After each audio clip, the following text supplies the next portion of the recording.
अब जानु हो चढ्नु अब ल जानुपर्छ है साथीहरू यस्तो छ है गाई गोठाला छ हो यस्तो छ हौ पारा चाहिँ मेरो यस्तै छ गाई गोठाला भन्यो के भन्यो गाउँ बस्तीमा हो अन्त एउटा छ गाई एउटा गाईलाई हेऱ्यो बस्यो हो यस्तो छ हाम्रो खबर चाहिँ साथीहरू गाउँतिर कस्तो छ हौ अन्त एकदम ठिकै छ होला होइन मेरो गाउँमा त्यस्तो छ पुरा गाई गोठाला के भन्यो बस्यो हो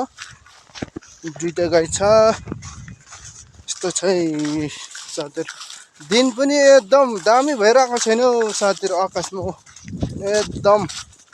घाम झिलिली लागिरहेको छ हो लास्टै बोरिङ भएको छ हौ साथीहरू